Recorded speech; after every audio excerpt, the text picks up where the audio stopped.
আবারও চলে আসলাম ছোট্ট একটা নতুন একটা উপস্থাপনা নিয়ে, আবার নতুন কিছু একটা অ্যাডভেঞ্চার, নতুন কিছু দেখানোর জন্য। হ্যাঁ বন্ধুরা, আমি মানেই নতুন অ্যাডভেঞ্চার, নতুন কিছু জানানো, নতুন কিছু দেখানো, ব্যাস। আর বিশেষ করে আমার অ্যাডভেঞ্চারগুলো গ্রাম্য এলাকা এবং জঙ্গলময় এলাকা, খোলা ফরেস্ট, এই সমস্ত জায়গা হয়। তো এইরকম জায়গাগুলোতে এসেই কিন্তু আপনাদের সামনে আমি বিভিন্ন রকম অ্যাডভেঞ্চারের জায়গাগুলো তুলে ধরি, কারণ সবাই তো এই সমস্ত জায়গায় আসতে পারে না। যারা শহর এলাকায় বসবাস করে বিশেষ করে তাদের জন্য তো অবশ্যই এই জায়গাগুলো খুব খুব প্রিয় হয়, তাই তো। তো সামনে দেখছেন একটা পুকুর, এই পুকুরটা এখন আপাতত গ্রীষ্মকাল পড়েছে সেই কারণে শুকিয়ে রয়েছে। এখানটা জলে কিন্তু ভর্তি হয়ে থাকে, একদম গভীর অভয়ারণ্যের মধ্যে এই পুকুরটা দেখতে পাচ্ছেন।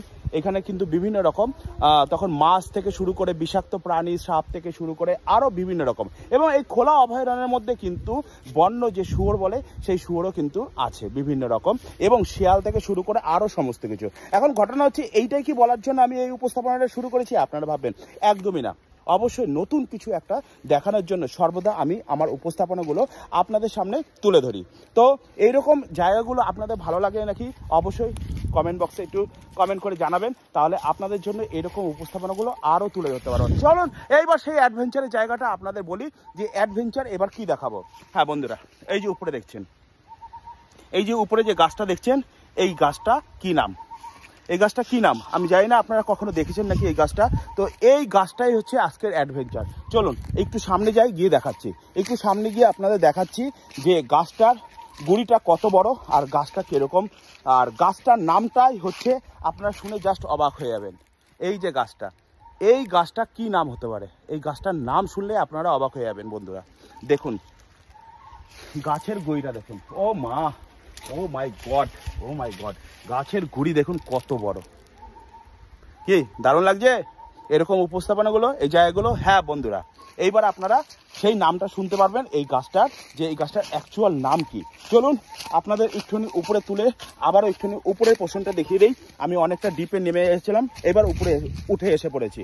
বন্ধুরা, এই গাছটার নাম দুধ ফল গাছ। এই গাছটার নাম দুধ ফল গাছ। শুনেছেন?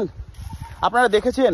আপনাদের পার্শ্ববর্তী এলাকায় বা আপনাদের নিজের আশেপাশে কোনো জায়গায় এরকম কোনো অভয়ারণ্য আছে যে জায়গাটায় এত সুন্দর প্রাকৃতিক পরিবেশগুলো দেখা যায়? হ্যাঁ, এটা হচ্ছে দুধ ফল গাছ বন্ধুরা, এটা সেই দুধ ফল গাছ। আর এই জন্যই এই ছোট্ট জলাশয়টার নাম হচ্ছে দুধ পুকুর। একদম গভীর অভয়ারণ্যের মধ্যেও এই পুকুরটার নাম হয়েছে দুধ পুকুর। এখানকার স্থানীয় মানুষেরা যারা নিজেদের গবাদি পশুগুলো চড়াতে আসে তারা এই পুকুরটার নাম দিয়েছে দুধ পুকুর। যখনই খোলা অভয়ারণ্যতে যাবেন তখন খোলা অভয়ারণ্যতে কিন্তু বিভিন্ন রকম বিষধর জীবজন্তু বসবাস করে। নিজেকে সতর্ক বার্তা করে অবশ্যই আপনারা এই সমস্ত জায়গায় আসবেন। Always be alert, always. তো আপনারা ভাবছেন আমি কি একা এসেছি? একদম না, আমিও এখানকার স্থানীয় একটা দাদাভাইকে নিয়ে এসেছি। দেখুন দাদাভাই কোথায় উঠে গেছে, দেখুন দাদাভাই কোথায় উঠে গেছে, দেখুন। দাদা একটা হাই করো তো। Thank you.